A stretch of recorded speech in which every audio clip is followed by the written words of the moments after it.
Hello दोस्तों, कैसे हैं आप। आई होप कि आप सब बढ़िया होंगे। आज की हमारी मानवा ड्रामा पर आधारित है, तो आज की हमारी मानवा बहुत ज़्यादा इंटरेस्टिंग होने वाली है। तो चलिए आइए शुरू करते हैं। मानवा की शुरुआत में हमें दो मेड को दिखाई जाती है जो कि आपस में गॉसिप कर रहे होते हैं। एक मेड कहती है दूसरे मेड से, मिस एस्टीन मिस कोलंबस से कैसे कंपटीशन कर सकती है। ठीक है, कम से कम वह अभी भी हमारी लॉर्ड है, ऐसा मत कहो, दूसरी नौकरानी कहती है।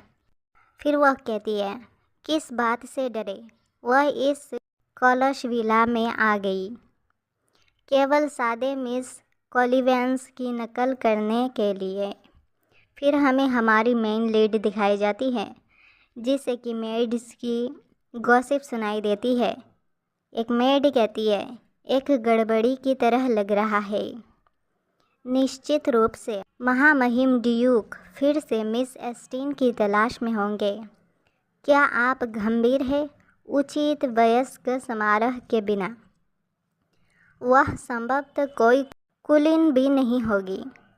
हमारी मेन लीड नींद से उठती है और सोचती है, इतने लंबे समय तक लेटे रहने के बाद भी मैं अभी भी बहुत थका हुआ हूँ। यह शरीर बहुत कमज़ोर है। इसके बाद हमारी मेन लीड को याद आता है उसके पहली ज़िंदगी की। एक फ्लैशबैक दिखाई जाती है जहाँ पर वह कहती है, लेकिन आवारा बिल्लियों को खाना खिलाते समय पहले भी पकड़ा जा चुका है। वह अंगूर की शरबत ग्लास में लेते हुए सोचती है, मैंने कभी नहीं सोचा था कि मैं द मिस्टेक ऑफ कोलिम्बस उपन्यास की यात्रा करूंगी। यह बेश में आशीर्वाद है ना। मतलब वह कहती है कि वो किसी तरह की नोवेल में घुस गई है। फिर वो चलते चलते सोचती हैं, अब मैं साम्राज्य की सबसे धनी और सबसे प्रसिद्ध घराने ड्यूक फेराडे की महिला हूँ, एस्टीन फेराडे। फिर वो अंगूर की शरबत पीते हुए सोचती है, यह एक ऐसी महिला है जिसमें प्यार और आकर्षण की कमी है। वह एक ऐसी सहायक कलाकार है जो मुख्य महिला नायक की नकल करना पसंद करती है और उसके पास अमीर होने के अलावा और कोई ताकत नहीं है। फिर हमारी मेन लीड बाहर जाते हुए सोचती है, मैं कुछ समय से यहाँ पड़ा हुआ हूँ और मुझे स्थिति का अच्छी तरह से पता चल गया है। वो दरवाज़ा खोलकर बाहर निकलती है और सोचती है, अब बाहरी दुनिया के बारे में और अधिक जानने का समय आ गया है। वो बाहर जाकर एक नौकरानी से पूछती है, तुम किस बारे में बात कर रहे हो? नौकरानियाँ शॉक्ड हैरान। एस्टीन, यहाँ पर हमारी मेन लीड की नाम एस्टीन है, तो कहानी में याद रखिएगा। एस्टीन कहती है, मैं उत्सुक हूँ। नौकरानी पूछती है, क्यूरियस, आप किस बारे में क्यूरियस हैं? एस्टीन मुस्कुराते हुए कहती है, मैं इस बारे में जानने को उत्सुक हूँ कि आपने अभी भी क्या कहा। चलो बताओ, कोई बात नहीं। यदि तुम ऐसा नहीं करोगे तो मुझे तुम्हें नौकरी से निकालना पड़ेगा। नौकरानी डरते हुए कहती है, मैं यह कमेंट के बारे में बात कर रही थी। हर कोई सोचता है कि आप सामाजिक रूप से प्रसिद्ध मिस कोलिबेंस की नकल करती है। हमारी मुख्य किरदार सोचती है, ओह हाँ ऐसा है। नौकरानी सोचती है, मैंने सोचा था कि वो रोते हुए अपने कमरे में भाग जाएगी। आज मिस एस्टीन के साथ कुछ गड़बड़ है। फिर नौकरानी चिल्लाती हुई कहती है, इसके अलावा आपने अब तक वयस्क समारोह का आयोजन नहीं किया है, इसलिए मुझे डर है कि अब आपको कुलीन घोषित नहीं किया जाएगा। यह भी बन गया है, व्यापक रूप से ज्ञात है कि तुम्हें अपमानित किया गया। एस्टीन मुस्कुराते हुए कहती है, ज़बरदस्त। दूसरों की अपेक्षाओं पर खरा उतरने की कोई ज़रूरत नहीं है। धनवान, चिंता करने के लिए और कुछ नहीं है। यह जीवन अद्भुत है। उसे ऐसा मुस्कुराता देख कर नौकरानियाँ हैरान हो जाती है और हैरानी के साथ कहती है, तो क्या मैं अब जा सकती हूँ? एस्टीन कहती है, कहाँ जाना है? नौकरानियाँ सर झुकाते हुए कहती है, बेशक, हम अपने क्वार्टर में वापस जाना चाहते हैं। एस्टीन कहती है, ओह, मैं आपको यह बताना भूल गई, आपको फायर किया जाता है। नौकरानी हैरानी से कहती है, निकाल दिया गया? एस्टीन कहती है, बाय बाय, और अपना दरवाज़ा बंद कर देती है। कमरे के अंदर आकर सोचती है, मुझे यह एक महिला बहुपुरुष रोमांटिक फैंटासी उपन्यास द मिस्टेक ऑफ कलिबेंस में इसमें पुनर्जीवित हुई हूँ, मतलब रिकारनेट। मूर्ख प्यार से वंचित एस्टीन फैराडे बन गया। वो कहती है, मैं मूर्ख प्यार से वंचित एस्टीन फैराडे बन गई, लेकिन इनमें से कोई भी मायने नहीं रखता। और खुश होने लगती है और सोचती है, खुश होते हुए सोचती है, लोगों को यह कैसे नहीं मिलता? प्रसिद्ध शक्ति प्यार, क्या बात है, पैसा ही सब कुछ मायने रखता है। फिर उसे याद आता है, इस कहानी के अंत में यह दुनिया नष्ट हो जाएगी। फिर वो इधर उधर भागते हुए कहती है, शांत हो जाए, स्टोरी को याद करें। फिर वो सोचने लगती है, इस उपन्यास में ऐसा इसलिए है क्योंकि कोलिबेंस ने एक कैट आर्क को त्याग दिया था, जो एक राजकुमार था। वह बिल्ली दुनिया को नष्ट करने की राह पर थी। तो अगर मैं समय से पहले बिल्ली पालूं और उसे ठीक से पालूं, क्या इससे दुनिया का अंत रुक जाएगा? फिर वो डिसाइड करती है और सोचती है, बिल्लियों के साथ मेरे अनुभव में एक आवारा बिल्ली को भी मोटा करना कभी आसान नहीं होगा। जब मैं इतना अमीर हूँ तो एक बिल्ली को गोद लेने का। फिर वो खुशी से कहती, ठीक है, मैं बिल्ली ढूंढने जा रही हूँ, नहीं, मैं दुनिया बचाने जा रही हूँ। फिर वो अपने कबर्ड के पास जाती है और देखती है कि उसके तो सारे कपड़े फटे पुराने हैं। फिर वह हैरानी के साथ सोचती है, सारी पोशाकें इतनी फटी क्यों हैं? अगर मैं नागरिक होती तो भी मैं उन सब को फेंक देती। यह सादा कैसा है, मतलब एक सिंपल से उसके कपड़े होते हैं। वो सोचती है, मेरा मानना है कि यह गरीबी का प्रेम है। फिर एस्टीन एक कपड़े को हाथ में लेते हुए कहती है, यह वाला कम से कम इस पर कोई छेद नहीं है। फिर वह अपने मेड से तैयार होती है और उस मेड को देखते हुए कहती है, उसका नाम मुझे याद है, यह एरिन है। फिर वो नौकरानी एरिन से कहती है, परिवार की कितनी संपत्ति मेरे निपटान में है? नौकरानी एरिन कहती है, ड्यूक फैराडे के घर में किसी को सच्चे कुलीन के रूप में पहचाने जाने के लिए एक वयस्क समारोह आयोजित करना होगा।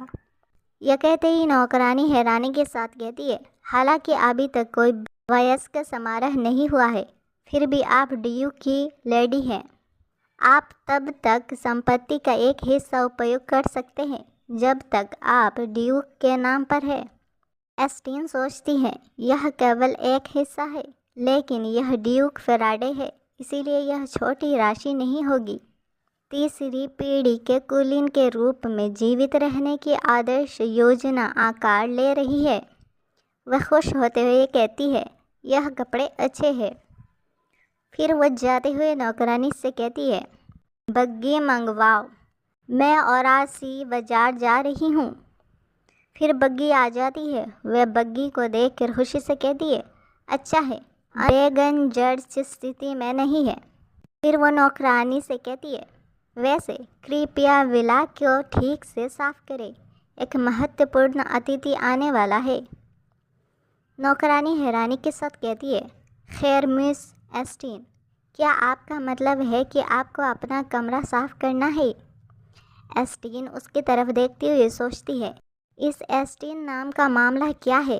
क्या वह अपना कमरा भी साफ नहीं करती? फिर वह नौकरानी से कहती है, हाँ, धूल भरे हुए दर्पणों को साफ करने की ज़रूरत है और कपड़ों को इस्त्री करने की ज़रूरत है। फिर घर से कुछ सजावट का सामान ले आओ। नौकरानी ब्लश करते हुए कहती है, हाँ मिस एस्टीन, आपके वापस आने तक मैं इसे साफ कर दूंगी। एस्टीन नौकरानी से कहती है, आपको खुद सफाई करने की ज़रूरत नहीं है, हमारे घर में नौकरानियों को विशेष रूप से यह करने के लिए कहे। नौकरानी कहती है, ड्यूक आपको कुछ भेजने वाला था, लेकिन उसे डर था कि आप उन्हें नहीं लेंगे। एस्टीन जाते हुए कहती है, अब से मना मत करना, वे जो भी भेजे ले लेना, चाहे पैसा हो या नौकरानी, सब ले लो। नौकरानी सर झुकाते हुए कहती है, हाँ मिस एस्टीन। फिर एक गार्ड को दिखाया जाता है जो एस्टीन से कहता है, मैं तुम्हें कहाँ ले जाऊँ मिस। एस्टीन कहती है, मैं औरासी मार्केट जा रही हूँ। वो गार्ड कहता है, औरासी बाजार, क्या आप पैसों से ऑरेस खरीद रहे हैं। एस्टीन कहती है, हाँ बिल्कुल पैसे के साथ। गार्ड मुंह लटकाते हुए कहता है, हाँ मैं देख रहा हूँ। एस्टीन सोचती है, इस आदमी के साथ क्या खराबी है। फिर हमें दिखाया जाता है कि वो लोग जा रहे होते हैं। बग्गी में बैठे बैठे एस्टीन मन में सोचती है, मेरा इंतज़ार करो, मैं कुछ ही समय में शराबी बनने जा रहा हूँ। आई डोंट नो उसने ऐसा क्यों कहा। फिर हमें दिखाया जाता है औरासी मार्केट, जहाँ पर वह लोग पहुँच गए होते हैं। वहाँ पहुँचकर एस्टीन सोचती है, बुक में दी गई मार्केट दी सलामों ने विस्काउंट पेरपेरियर जेले के औरासी बाजार में औरासी खरीदा और इसे कलीवेंस को दे दिया। यहाँ पर हमें औरासी दिखाई जाती है। फिर वो सोचती है, इस साम्राज्य में अकरस के साथ जानवरों जैसा व्यवहार किया जाता है, इच्छा अनुसार खरीदा बेचा और व्यवहार किया जाता है। यह सचमुच बहुत ज़्यादा है। कुछ लोग पीछे से गॉसिप करने लगते हैं। एक आदमी कहता है, अच्छा क्या वह मिस एस्टीन है।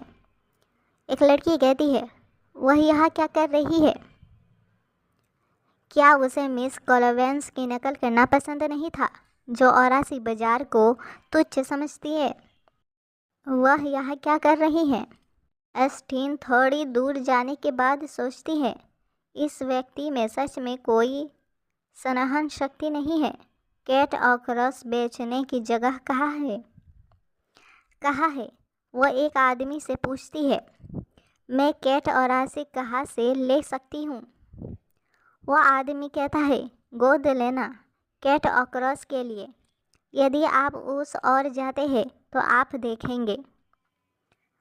वो कुछ जगहों को दिखाता है जहाँ पर बहुत सारी बिल्लियाँ रखी हुई होती हैं। एस्टीन वहाँ पर जाती है और बिल्लियों को देखकर सोचती है, बिल्लियाँ घरेलू जानवर है, इतनी सारी बिल्लियों को एक साथ रखना अमानवीय है। फिर वहाँ पर एक आदमी आता है और कहता है, यदि आप कैट ऑकरस की तलाश में हैं तो यह पिंजरा उनसे भरा हुआ है। एस्टीन एक पिंजरे के पास जाकर सोचती है, इसमें से कौन सी बिल्ली दुनिया को तबाह करने वाली है। उपन्यास के अनुसार मुझे एक चाहिए, लंबी मूंछों वाला, बालों वाला, 4 पैरों वाला, सफ़ेद। वह आदमी मुस्कुराते हुए कहता है, ओह बस एक क्षण रुके, ऐसी 2 बिल्लियाँ हैं। एस्टीन हैरान हो जाती है और वो 2 बिल्लियों को देखती है। एस्टीन उन्हें देखते हुए कहती हैं, वह सफ़ेद बिल्ली थोड़ी सी डरावनी है, उसकी आभा अप्राप्य है। ओह औरासी राजकुमार है ना। फिर वो ब्लैक कैट को देखकर सोचती है, वह इतना प्यारा है, मानो मेरा दिल रुक गया हो। वह राजकुमार है ना। फिर वो उनके पास जाकर सोचती है, अब क्या, ऐसे 2 है जो शर्तों को पूरा करते हैं, तो वह कौन सा है।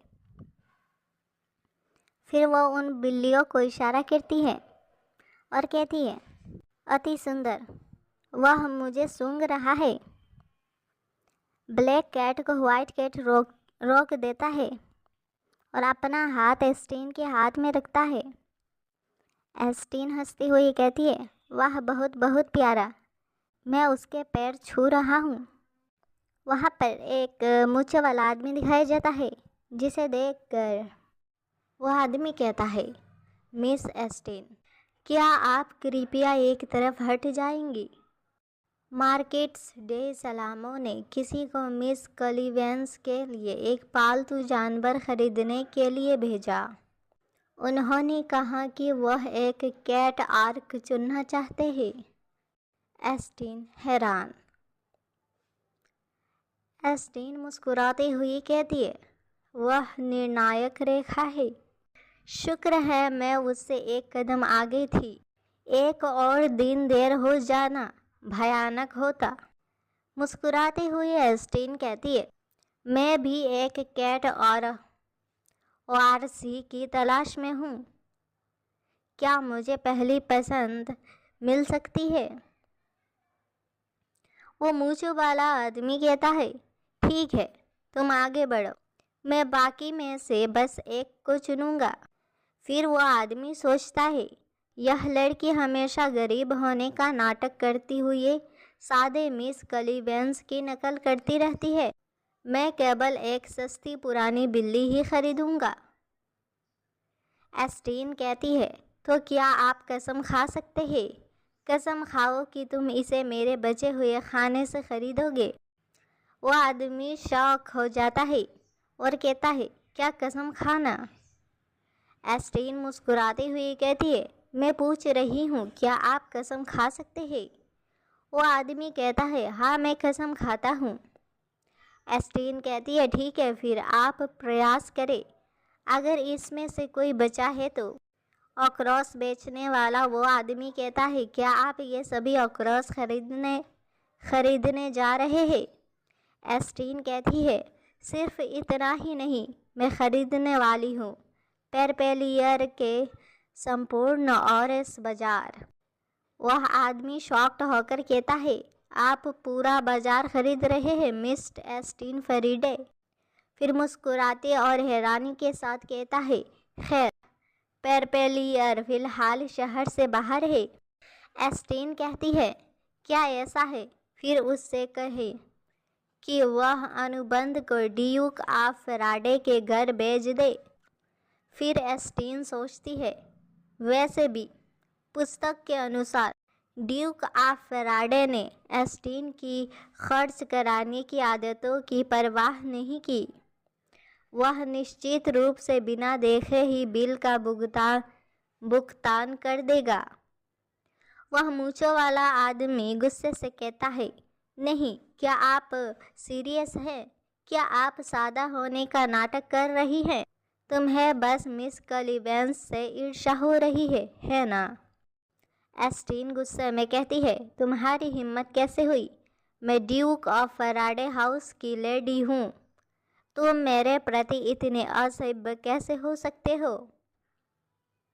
वह आदमी शॉक्ड होते हुए सोचता है, आप बस कूड़े का एक टुकड़ा है जो ड्यूक फैराडे का वयस्क समारोह नहीं कर सके। और शायद अब कोई कुलीन नहीं रहा, लेकिन वह सिल्टून के पास फैराडे के घर का नाम है। वह आदमी झुकते हुए कहता है, एस्टीन, मेरा मतलब है आपने अनुबंध पर हस्ताक्षर नहीं किया है। एस्टीन कहती है, आप केवल बाकी ऑर्क्स ही खरीद सकते हैं। एस्टीन आगे कहती है, बेकार के तर्कों के लिए इतना ही काफ़ी है। फिर अपने कैट के पास जाकर कहती है, बिल्लिया बहुत प्यारी है। उस आदमी को बहुत ज़्यादा गुस्सा आता है। एस्टीन कहती है, ये दो बिल्लियाँ, मैं अब उन्हें लेने के लिए भुगतान कर रही हूँ। विस्काउंट पेपरेलियर को यह भी बताएं कि मुझे आशा है कि इन ऑर्क्स का उपचार बेहतर होगा। वह आदमी हैरानी और परेशानी के साथ चिल्लाते हुए कहता है, मुझे लगता है कि आपने ऐसा इसलिए किया क्योंकि मार्किस डी सलामो ने आपको अपमानित किया था। आप इस पर पछताएंगे। एस्टीन गुस्से में कहती है, जिस व्यक्ति को पछतावा होना चाहिए वह आप ही हैं। जो फैराडे के घर का तिरस्कार करते हैं।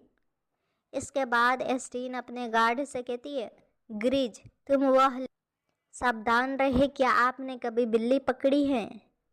ग्रीज बिल्ली को लेते हुए कहता है, हाँ मेरे पास है। एस्टीन सोचती है, अजीब बात है, इस दुनिया के लोगों को अक्रॉस में भाग लेने का मौका नहीं मिलना चाहिए। वह इसमें इतना कुशल कैसे लगता है?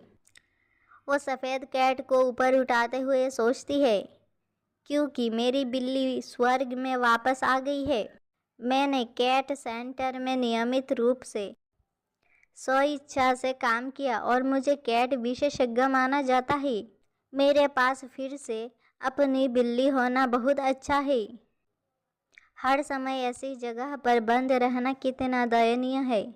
वह दुष्ट मालिक वो बिल्ली को टच करने की कोशिश करती है, मगर वह बिल्ली उसे खरोच देती है।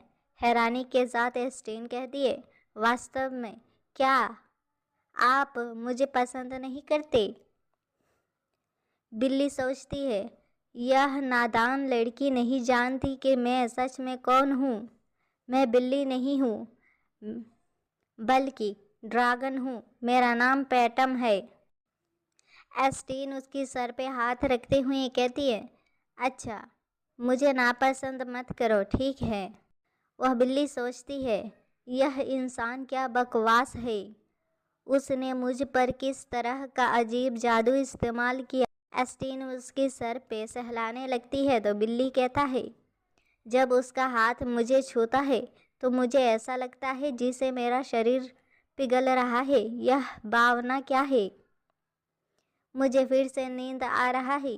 कोई बात नहीं, बस इस पर सो जाओ। बिल्ली का शरीर कितना बेकार होता है। फिर वो बिल्ली सो जाता है।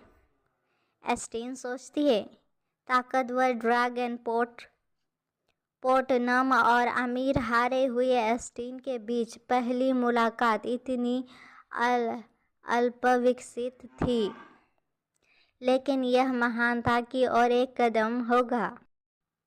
मार्केस डे सलामों का घर दिखाया जाता है, जहाँ पर वह आदमी कहता है, मैं अक्रॉस नहीं खरीद सका, मुझे दुख है। वह आदमी गुस्से में कहता है, उस माउथ विकाउसूंड पेपरियर ने यह कहानी पूरे शहर में फैला दी है, और अपना शरबत का गिलास तोड़ देता है और गुस्से में कहता है, मैं विश्वास नहीं कर सकता कि आप उस महत्वहीन एस्टीन फैराडे को मेरी योजनाओं में हस्तक्षेप करने देंगे। फिर वो और ज़्यादा गुस्से में कहता है, वह अपने आप को क्या समझती है? वह मिस क्लीवेंस को और भी अधिक चमकाने वाली एक पत्नी मात्र है। वह अभी भी विरोध करने की कोशिश कर रही है। वो मूंछों वाला आदमी उस आदमी से कहता है, माफ़ करे, मैंने काम पूरा नहीं किया। वह आदमी गुस्से से कहता है, यहाँ से चले जाओ। एस्टीन इतना बड़ा कदम कैसे उठा सकती है? केवल मैं सलामो मार्किस ऐसा काम कर सकता हूँ। फिर वो सोचता है, इस बार वह अलग तरीके से सबका ध्यान खींचने की कोशिश कर रही है ना? फिर वो एक गार्ड को बुलाता है और कहता है, तुरंत पता लगाए कि एस्टीन ने अपना रवैया क्यों बदल लिया है। वो आदमी गुस्से से कहता है, जाओ और पता लगाओ। गार्ड कहता है, ठीक है, वह चला जाता है। वह आदमी बहुत ज़्यादा गुस्से में होता है और कहता है, एस्टीन बस इंतज़ार करो। इसके बाद हमें एस्टीन का विला दिखाया जाता है, जहाँ पर एस्टीन अपने नौकरानी से मिलती है। नौकरानी चमकती आंखों के साथ कहती है, मिस एस्टीन। एस्टीन कमरे को देखते हुए कहती है, वाह क्या सफाई है, और मुस्कुराते हुए कहती है, अच्छा काम किया। नौकरानी कहती है, आपका शुक्रिया। एस्टीन अपने गार्ड से कहती है, ग्रीज बस बिल्ली को बिस्तर पर लेटा दो। बिल्लियों को रख कर एस्टीन ग्रीज से कहती है, आपका शुक्रिया, अब सब ठीक है, आप जा सकते हैं। गार्ड एस्टीन से कहता है, माय लेडी, कुछ ऐसा है जो मुझे तुम्हें बताना चाहिए। एस्टीन गार्ड से पूछती है, आप क्या कहना चाहते हैं? सरग्रीज और मुस्कुराते हुए सोचने लगती है, यदि यह कुछ नहीं है तो बस चले जाओ और मुझे इन बिल्लियों के साथ अकेला छोड़ दो।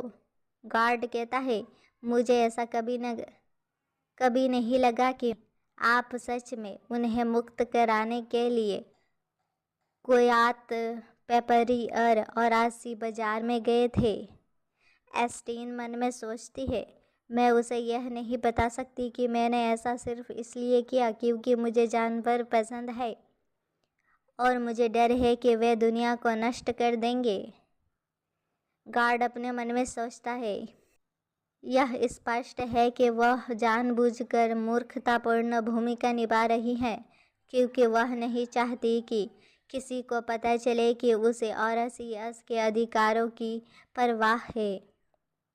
फिर वो एस्टीन को एक एंजल की तरह देखता है और कहता है, उसने जो इतनी कायर थी, अक्रोस को बचाने का क्या साहस दिखाया था। मैंने कभी नहीं पाया कि आप इतने महान थे। गार्ड सर झुकाते हुए कहता है, मुझे शर्म आती है कि मैं आपके नेक विचारों को जल्द ही समझ नहीं पाया। फिर मुंह बनाते हुए कहता है, मैं अक्सर राइटर्स एसोसिएशन में शामिल हुआ लेकिन कुछ नहीं कर सका अगर आप ना होते। एस्टीन हैरानी के साथ सोचती है, यह पशु संरक्षण संघ जैसा कुछ है। पता चला कि ग्रीज उसका सदस्य है। इसमें कोई आश्चर्य नहीं कि वह बिल्लियाँ पकड़ने में अच्छा है। गार्ड ग्रीज कहता है, मैं ग्रीज आपसे ईमानदारी से आपकी सेवा करूँगा। एस्टीन सोचती है, यह परेशानी भरा बात है, मुझे कोई फॉलोवर्स नहीं चाहिए।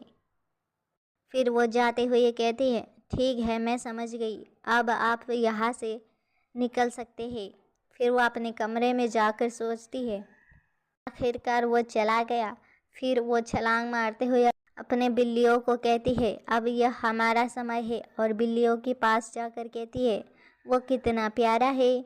वह तुम इतने प्यारे कैसे हो सकते हो, मेरा दिल रुकने वाला है। सफ़ेद बिल्ला सोचता है, इस महिला के साथ क्या गलत है। एस्टीन बड़बड़ाने लगती है और कहती है, मुझे उनका क्या नाम रखना चाहिए। मैं उनसे भरे पूरे कमरे के लिए पालतू जानवरों का सामान खरीदने जा रही हूँ और मेरा दिल बिगड़ रहा है। सफ़ेद बिल्ला सोचता है, मैं एक ड्रैगन हूँ। बिल्ला कहता है, इस महिला का स्पर्श इतना गर्म क्यों था, जैसे किसी जादू से। क्या इसका मतलब मेरे स्पर्श से कुछ लेना देना है। फिर वो सोचता है, जब मैं उब गया और दुनिया को नष्ट करना चाहा तो विश्व वृक्ष ने मुझ पर श्राप लगा दिया। मेरी अधिकांश शक्ति सील कर दी गई थी और मैं केवल एक बिल्ली का रूप ही बनाए रख सका। एस्टीन को देखते हुए कहता है, क्या इस इंसान का श्राप से कोई लेना देना हो सकता है। यह कैसे हो सकता है। खैर, जब तक श्राप हटा नहीं दिया जाता तब तक कहीं नहीं जाना चाहिए। इसलिए मैं बस यही रुकूंगा और निरीक्षण करूंगा। एस्टीन की आंखों में दिल दिल हो जाता है और एस्टीन कहती है, ओह कितना प्यारा है, मुझे देख रहा है। बिल्ला अपने मन में सोचता है, प्यारी, क्या यह मेरा नाम होना चाहिए। एस्टीन मुस्कुराते हुए कहती है, मैं तुम्हारा नाम बोबो रख लूँ तो कैसा रहेगा। बोबो बहुत प्यारा लग रहा है।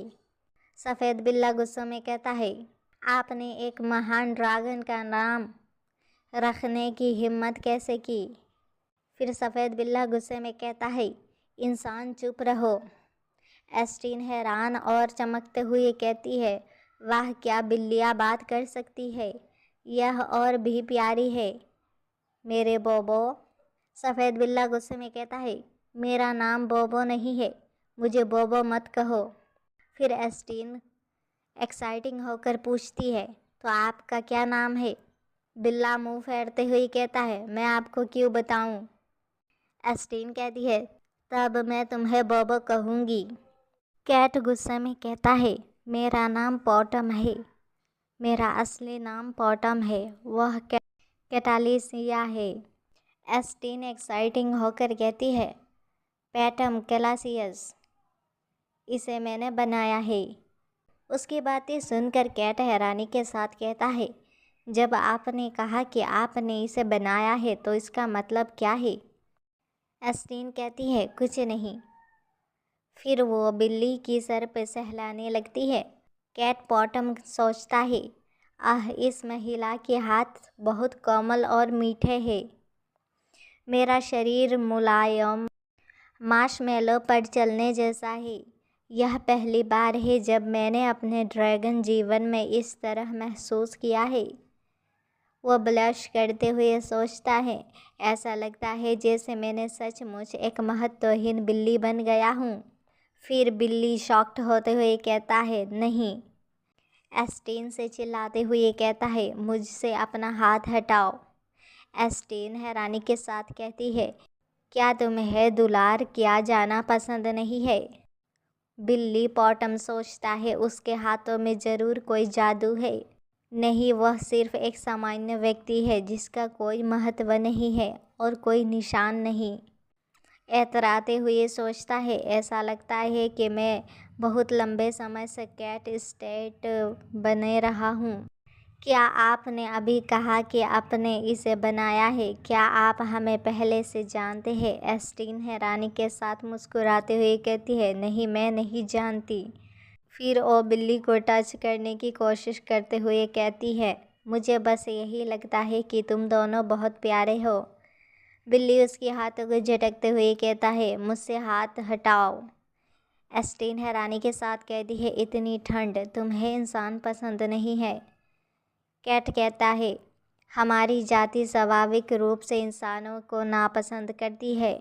एस्टीन सोचती है, क्या बिल्लियों में पहले से ही मानव घृणा है? इसमें मेरी योजनाएं प्रभावित होगी। सफ़ेद बिल्ली को काला बिल्ली कहती है, जबकि लॉर्ड पॉटम के शब्द सत्य है। मैं इंसानों से नफरत नहीं करता और मुझे यह महिला पसंद है। कैट पॉटम गुस्से में कहता है, चुप रहो।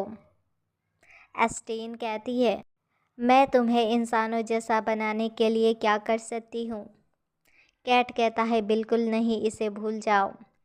एस्टीन कहती है, ठीक है, मैं फैसला कर लिया। पॉटम, मैं आपको मानव दंड का जादू सिखाने जा रही हूँ। अच्छा, क्या तुम्हें मुझ पर भरोसा है? कैट चिल्लाते हुए कहता है, बकवास। क्या बकवास है? मैं आपसे सैकड़ों वर्ष बड़ा हूँ। एस्टीन सोचती है, प्यारे बिल्ली के बच्चे, आए, मैं आपको खूबसूरत दुनिया दिखाती हूँ। वैसे क्या आप इंसान बन सकते हैं, या क्या आप ऐसे करने के लिए बहुत छोटे हैं? सफ़ेद बिल्ला कहता है, बेशक मैं कर सकता हूँ, मैं एक बहुत शक्तिशाली प्राणी हूँ। फिर सोचता है, हालांकि अधिकांश योग्यताएं सीमित है। मेरा अक्रस के राजा के साथ एक अनुबंध है और मैं अभी भी एक सरल जादू का उपयोग कर सकता हूँ। कैट सोचता है, साथ ही जैसे जैसे समय बीतता जाएगा, मेरा बाकी जादू भी धीरे धीरे ठीक हो जाएगा। एस्टीन मुस्कुराते हुए कहते हैं, आप कैसे हैं? व्हाइट कैट पैटम कहता है, वह मुड़ सकता है, वह अभी तक कुशल नहीं है। एस्टीन वहाँ से जाते हुए कहती है, अब तुम लोग पहले मुड़ सकते हो। मैं बाहर जाकर इंतज़ार करूँगी। वह बाहर आकर सोचती है, वो लोग बदलने वाले हैं, उन्हें कपड़े पहननी चाहिए, है ना? ब्लश करते हुए कहती है, यदि वे नंगे होते तो अच्छा नहीं होता। फिर वो पूछती है, मैं अंदर आ जाऊँ? फिर दरवाजे से लटक कर कहती है, मैं अब अंदर आ रही हूँ। फिर वो अंदर जाती है। वो दोनों कैट इंसानी रूप में आ जाते हैं। उन्हें देखते हुए एस्टीन कहती है, ओह, मैं धन्य हूँ। कैट पॉटम अब इंसान बन चुका होता है तो वो कहता है, मैं तुम्हें बस एस्टीन कहकर बुलाऊँगा। एस्टीन कहती है, हाँ, मैं एस्टीन हूँ। फिर सोचती है, उसकी आवाज़ की ध्वनि से वह पैटम ही है। फिर छोटा सा वो लड़का कहता है, नमस्ते एस्टीन, मेरा नाम बोबो है। एस्टीन हैरानी के साथ कहती है बोबो और सोचने लगती है, क्या यह वह नाम नहीं है जिसे मैंने पैटम को देने की कोशिश की थी। एस्टीन कहती है, मुझे लगा कि आपका नाम कैटलेसिया है। वो छोटा लड़का कहता है, हाँ लेकिन मुझे आपका दिया हुआ नाम बेहतर लगा। एस्टीन कहती है, सो क्यूट। फिर वो सोचने लगती है, लेकिन क्या बोबो एक इंसान का नाम थोड़ा अजीब नहीं होगा? तो जब आप एक इंसान के रूप में दिखाई देंगे तो मैं आपको कैटलेसिया कहूँगी, ठीक है? वो लड़का कहता है, ठीक है। फिर वो कहता है, मेरा परिवर्तन कैसा है एस्टीन? ना पूछ ना कान, ठीक है? एस्टीन कहती है, तुम सचमुच अच्छे निकले। वो लड़का कहता है, फिर मेरी तारीफ़ करें, मुझे छुओ। एस्टीन उसे स्पर्श करते हुए कहती है, कैटलेसिया आप सर्वश्रेष्ठ है। फिर देखते देखते वह एक कैट में बदल जाता है। एस्टीन हैरानी के साथ कहती है, बोबो तुम्हारे साथ क्या गलत है? फिर पैटम कहता है, कैटलेसिया ने अभी तक परिवर्तन का जादू में महारत हासिल नहीं की है। जब वह बहुत अच्छे मूड में होगा तो वह बिल्ली में बदल जाएगा। उस पर कभी ध्यान मत दो। आखिर आपको हमें मानव रूप में रहने की क्या ज़रूरत थी? एस्टीन कहती है, मैं आपको आपकी पसंदीदा चीज़ें खरीदने के लिए बाहर ले जाना चाहती हूँ। मानव रूप में यह आसान है। फिर बोबो को देखते हुए कहती है, मुझे लगता है आपको घर पर ही रहना होगा। आप दोनों को क्या पसंद है? पैटम कहता है, उनका कहना है कि उन्हें स्नैक्स पसंद है। फिर पैटम चमकते हुए कहता है, जहाँ तक मेरा क्वेश्चन है, मुझे रत्न पसंद है। मुझे चमकदार चीज़ें बहुत पसंद है। फिर वो बताने लगता है, उस विश्व वृक्ष के अभिशाप के कारण मेरे ड्रैगन के घोंसले के सभी रत्न ख़त्म हो गए हैं और उन्हें फिर से इकट्ठा करने में सदियां लग जाएंगी और रोने लगता है। एस्टीन चमकती आंखों के साथ कहती है, चमकदार चीज़ें मुझे भी बहुत पसंद है। आइए कपड़ों की ख़रीदारी करने के लिए चले। बोबो घर पे रह जाता है, बेचारा रोने लगता है। वे लोग बाहर जाते हैं। एस्टीन कहती है, यह बहुत ज़्यादा है। वो एक बुटीक में जाते हैं जहाँ पर एस्टीन कहती है, इस जगह के आसपास भीड़ क्यों नहीं है? फिर वो सोचने लगती है, लेकिन इसके बारे में सोचे। उन दिनों कुलीन महिलाएं आमतौर पर अपने दर्जियों को अपने घरों में बुलाती थी। उनमें से बहुत कम लोग मेरी तरह लापरवाही से बाहर जा पाते हैं। गार्ड कहता है, मिस्टर एस्टीन कृपया अंदर जाए। एस्टीन जाते हुए कहती हैं, बस पैटम को मेरे साथ अंदर आने दो और तुम लोग बाहर इंतज़ार करो। वो जाते हुए पैटम से कहती है, तुम्हें जो भी पसंद है मैं तुम्हारे लिए ख़रीद दूँगी। फिर बुटीक की मालकिन को दिखाई जाती है। इसके बाद पैटम कहता है, यह एक कपड़े का दुकान है। एस्टीन हंसते हुए कहती है, हाँ मुझे पहले एक फैंसी ड्रेस खरीदनी होगी, फिर हम खाना खाएंगे और आभूषण लेंगे। बुटीक में कुछ लड़कियां गॉसिप करने लगती है।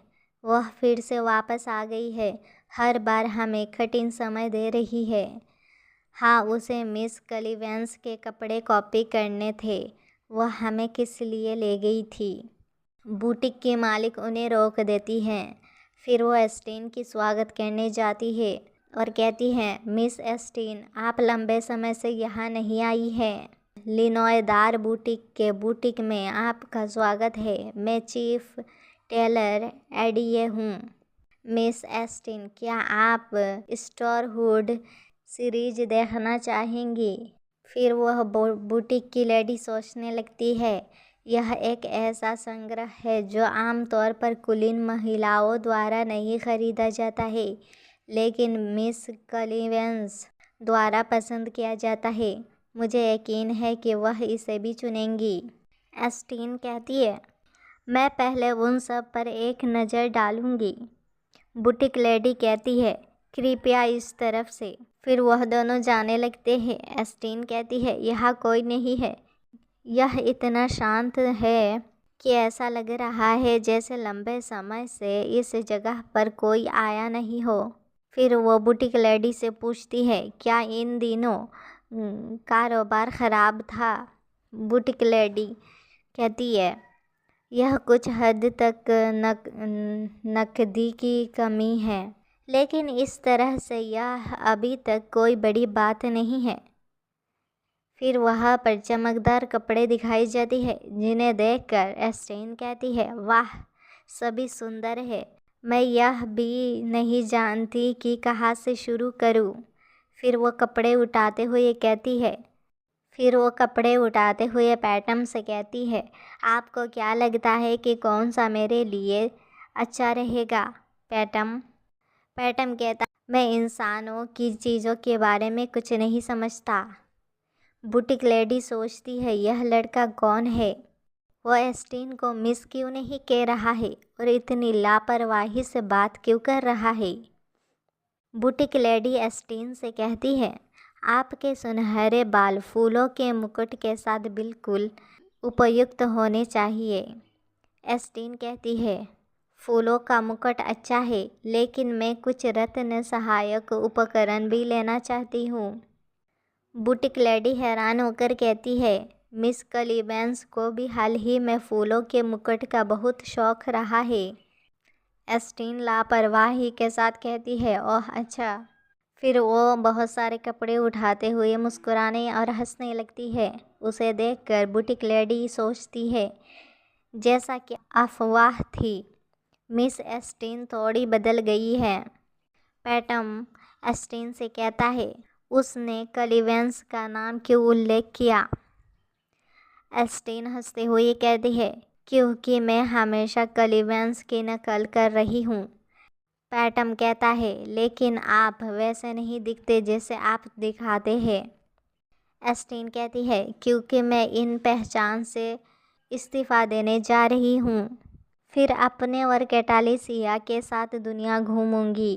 फिर वो आईने के पास जाती है और कपड़े देखते हुए कहती है, इतने प्यारे खूबसूरत चेहरे के साथ आप किसी भी चीज़ में अच्छे दिखेंगे।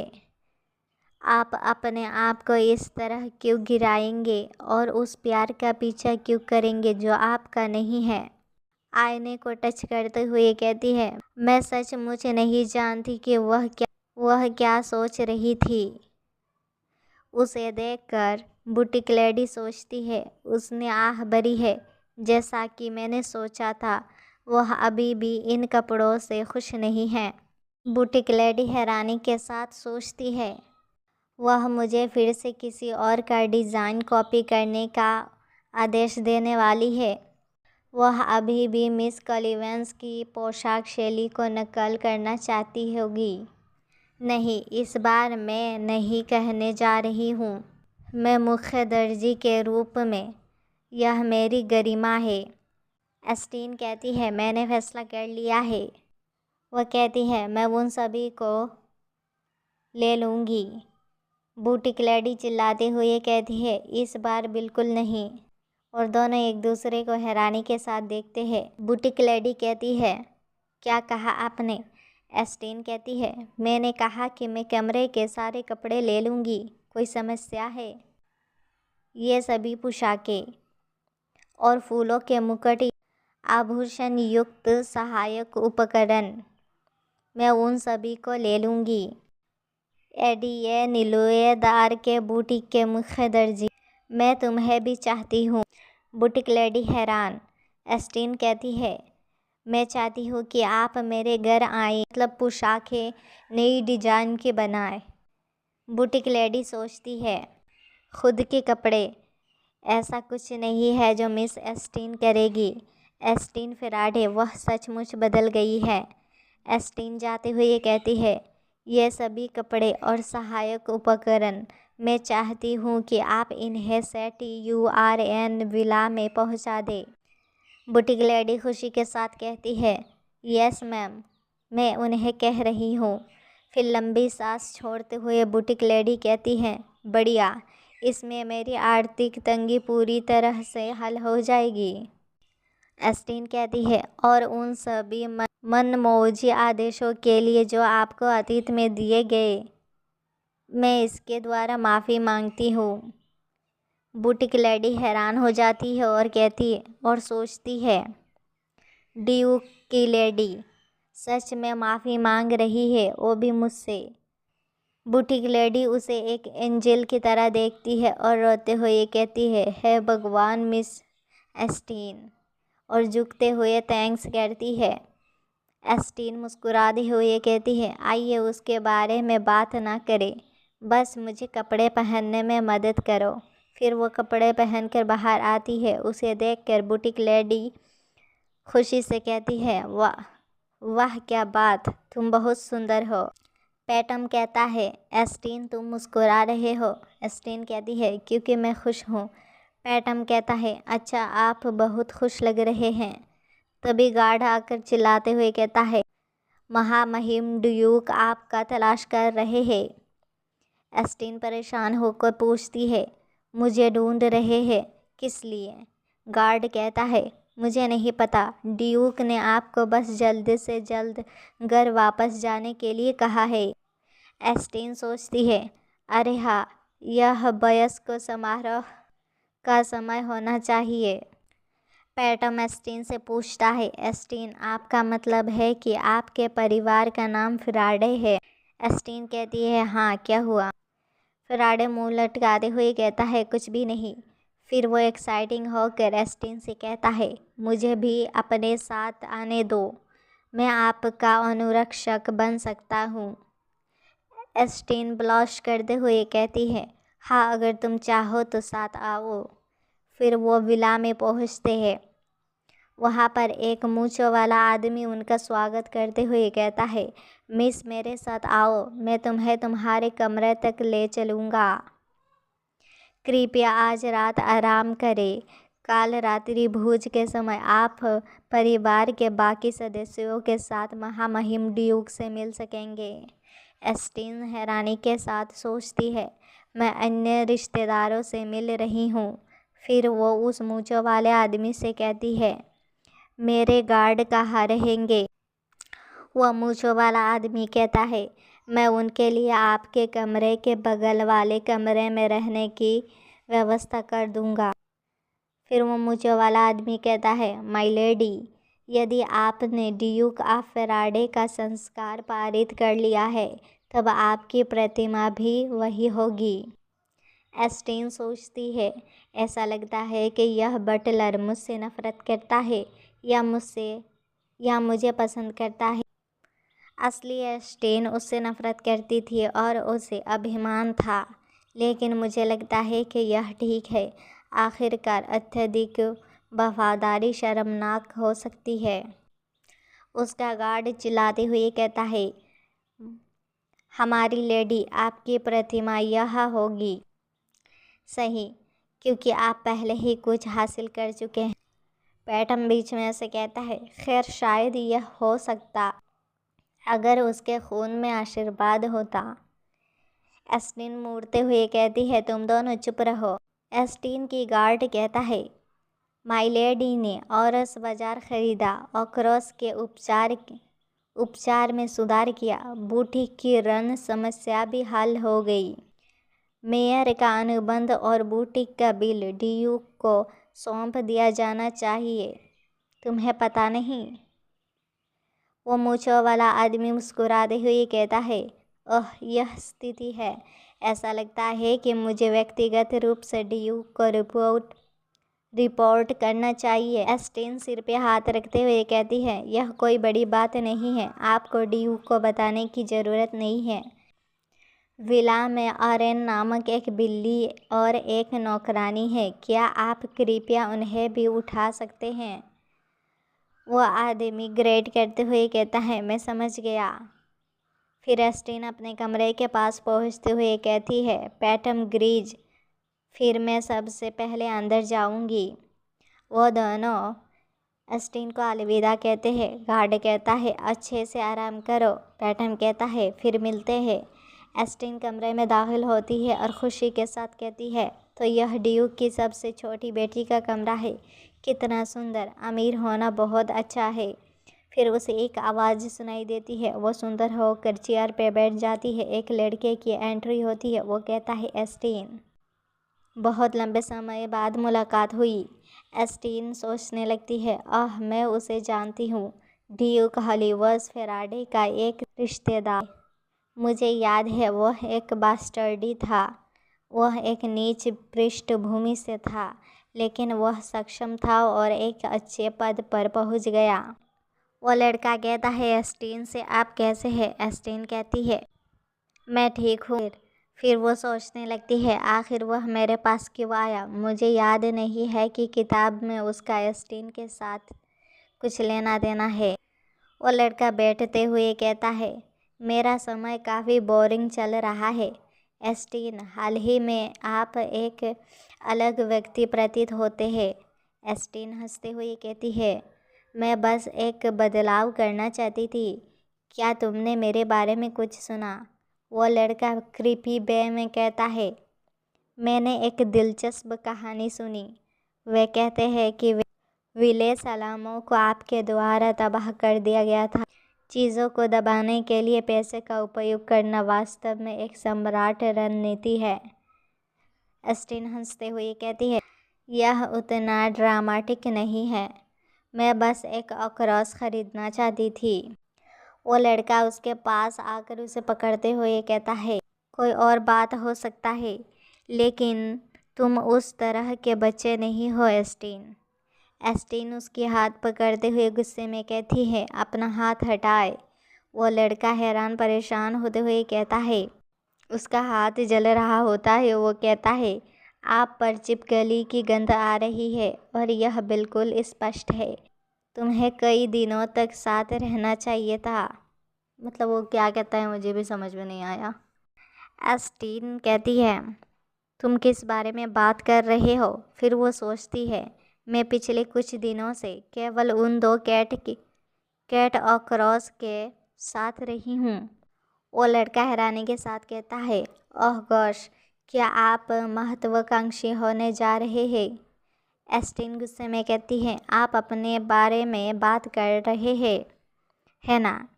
मेरे पास ऐसा कुछ भी नहीं है। फिर एस्टीन सोचती है, हैलीवर्स की हमेशा से ड्यूक का स्थान लेने का महत्वाकांक्षा रही है। वह शायद सोचता है कि मैं उत्तराधिकार के लिए उससे लड़ने जा रही हूँ। फिर वो कहती हैं, यदि और कुछ नहीं है तो आप जा सकते हैं। वो लड़का कहता है, आज के लिए इतना ही। फिर वो चला जाने लगता है। एस्टीन सोचती है, यह आदमी अजीब है। पुस्तक में कलिवेंस की रुचि भी बहुत जल्दी ख़त्म हो गई थी। मुझे आशा है कि वह जल्द ही मुझे अकेला छोड़ देगा। आखिरकार मुझे तो बस पैसा चाहिए, विरासत नहीं, या उस जैसी किसी चीज़ के लिए लड़ने में कोई रुचि नहीं रखती। फिर वो बैठ जाती है तो उसे एक आवाज़ आती है। वो कहती है, वहाँ फिर से कौन है? बाहर से आवाज़ आती है, मैं आपका वफादार शूरवीर हूँ, ग्रीज। एस्टीन कहती है, ओह मुझे थोड़ा आराम करने दो। वो बाहर से कहता है, कैटलेसिया और अरेन पहुँचे हैं। एस्टीन खुशी के साथ कहती है, अंदर आ जाओ। फिर हमें उसका कैट और नौकरानी दिखाई जाती है। वह अपने कैट के साथ खेलने लगती है। गार्ड ग्रीज कहता है, मिस, मैं आपकी इच्छानुसार दरवाजे के बाहर ही हूँ। नौकरानी कहती है, मैं भी बाहर जा रही हूँ। एस्टीन अपने कैट को देखकर बहुत ज़्यादा ब्लश करते हुए कहती है, कितना प्यारा सा लड़का है। सोचती है, ऐसा लगता है कि वह इस जगह को अच्छी तरह से जानता है। ऐसा लगता है जैसे वह पहले भी यहाँ आ चुका है।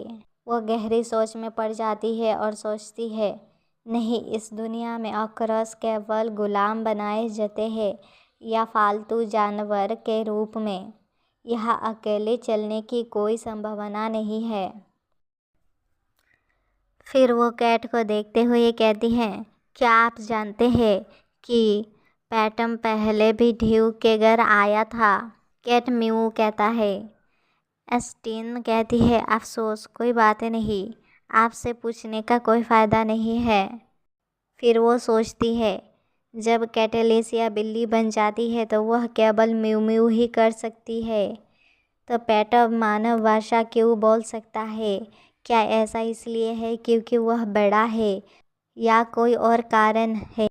फिर हमें महल दिखाया जाता है जहाँ पर बहुत सारे लोग आए होते हैं। वहाँ पर पेटम और एस्टीन भी होते हैं। एक नौकरानी एस्टीन को बैठने के लिए कहती है, मिस एस्टीन कृपया यहाँ बैठे। एस्टीन उसे थैंक यू कहती है। उसकी थैंक यू सुनकर वो नौकरानी हैरान परेशान कि उसने मुझे धन्यवाद कहा। फिर हमें खाने की टेबल पर वहाँ एक ड्रैगन की कुर्सी दिखाई जाती है। उसे देखकर एस्टीन कहती है, क्या वह ड्रैगन है? पैटम कहता है, हाँ, वह दुनिया का सबसे महान प्राणी है। एस्टीन कहती है, मुझे लगता है कि ड्रैगन की तुलना में बिल्लियाँ बड़ी हैं। वहाँ पर लोग गॉसिप करने लगते हैं और कहते हैं, मिस एस्टीन ओआरसी पालतू जानवर विला, ऐसे गॉसिप करने लगते हैं। उनकी गॉसिप सुनकर पैटम एस्टीन से कहता है, उनकी बकवास मत सुनो। एस्टीन कहती है, खैर मुझे सच में इसकी परवाह नहीं है कि वे क्या कहते हैं। फिर वो सोचती है, उसके हाथ बहुत ठंडे हैं।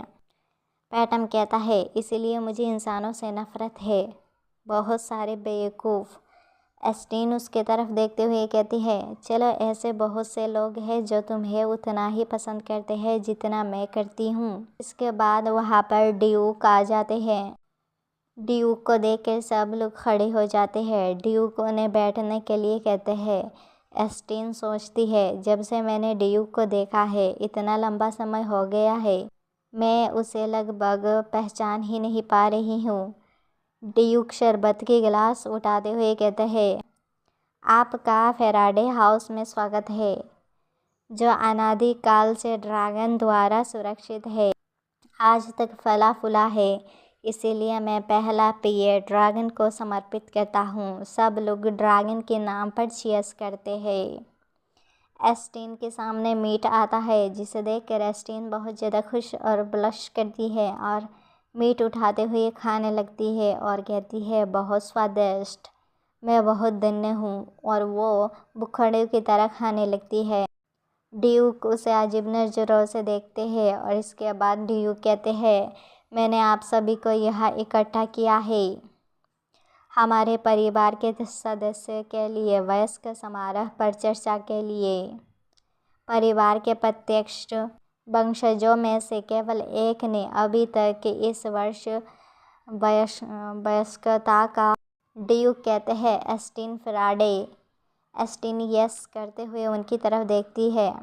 ड्यूक कहते हैं, मुझे आपके बारे में कुछ रिपोर्ट मिली है और ऐसा लगता है कि आप वयस्क समारोह के लिए तैयार हैं।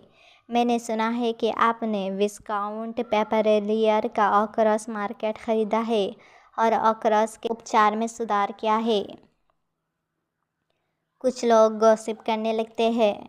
यह पहली बार था जब ड्यूक ने एस्टीन की क्षमता की पुष्टि की थी। मैंने निश्चित रूप में सोचा था कि ड्यूक इस समारोह में एस्टीन को हटा देगा। क्या चीज़ें बदल गई हैं? फिर ड्यूक कहते हैं, आपने अपना 19वां जन्मदिन मनाया है। ड्यूक ब्लाइन के सदस्य के रूप में आपने पहला कदम उठाया है। आप अब वयस्क समारोह का समय है। एक वर्ष के दौरान हम मूल्यांकन करेंगे कि आप अपनी पारिवारिक संपत्ति का उपयोग कैसे करते हैं। ड्यूक और कहते हैं, आपको फैराडे घर छोड़ने के लिए मजबूर किया जाएगा। एस्टीन कहती है, मैं समझती हूँ। फिर वो अपने मन में खुशी से चिल्लाते हुए कहती है, मैं किसी भी चीज़ का पूर्ण सदस्य नहीं बनना चाहती। भारी बोझ उठाने के कारण पैसा खर्च करने का भी समय नहीं मिलता। मैं किसी भी तरह परिवार का सदस्य बने बिना भी एक बड़ा भाग्य विरासत में प्राप्त कर सकती हूँ। मुझे सिर्फ पैसा चाहिए, मुस्कुराते हुए मन में कहती है। बस कुछ मैं उन्हें बताऊं कि अधिक खर्च करने का क्या मतलब। ड्यूक आगे कहते हैं, इसके अलावा इसके साथ आपको खून की मोहर भी दी जाएगी। उम्मीद है हाउस फेराडे की रखवाली करने वाला ड्रैगन आप पर भी नज़र रखेगा। एस्टीन झुकते हुए शुक्रिया करती है, जिसे देखकर ड्यूक हैरान हो जाते हैं। एस्टीन सोचती है, इसके साथ यह असीमित वीआईपी कार्ड रखने जैसा है। इंटरेस्टिंग। ड्यूक कहते हैं, तो वयस्क समारोह के बारे में इतना ही काफ़ी है। हम अन्य मुद्दों पर आगे बढ़ सकते हैं। हेलियोस उठता है और कहता है, तो पिछले विदेशी व्यापार मामले के बारे में। एस्टीन सोचती है, हेलियोस, उसके बाद आप ड्यूक होंगे। मुझे बस पैसे की ज़रूरत है। मुस्कुराते हुए सोचती है, मैं एक लग्जरी क्रूज जहाज़ पर दुनिया भर यात्रा करना चाहती हूँ। मैं यात्रा करने जाऊँगी। लोग ज़िंदगी को इतनी सीरियस से क्यों लेते हैं, इसका कोई मतलब नहीं निकलता। इसके बाद सब जाने लगते हैं। एस्टीन जा रही होती है और पीछे पैटम भी जा रहा होता है। पैटम एस्टीन से कहता है, वह खून की मोहर अगर तुम्हें मिल जाए, आप मुझे वह दिखा सकते हैं, बस एक पल। एस्टीन कहती है, क्यों नहीं। वैसे क्या आपको लगता है कि दुनिया में सचमुच ड्रैगन है? उस प्रकार का ड्रैगन जिसमें दूसरों की रक्षा करने की शक्ति है? पैटम कहता है, इसकी सुरक्षा और चाप लगाने की क्षमताएं इसकी सुरक्षा करने वाले मानव को सबसे मजबूत प्राणी में बदल सकती है। लेकिन इससे कोई फ़र्क नहीं पड़ता कि ड्रैगन है या नहीं। हालांकि मेरे लिए इससे कोई फ़र्क नहीं पड़ता। एस्टीन आगे कहती है, वैसे पैटम, मैं सचमुच करोड़पति हूँ। क्या ख्याल है कि आपके लिए 100 रत्न खजाने खरीद दूँ? उस स्थिति में क्या आप इंसानों को पसंद करेंगे? पैटम मन में सोचता है, 100 आभूषण खरीदे। क्या आप चाहते हैं कि मैं इंसानों को पसंद करूं? यह महिला अद्भुत है। पैटम एस्टीन से कहता है, ऐसा कोई तरीका नहीं है जिससे मैं इंसानों को पसंद कर सकूं।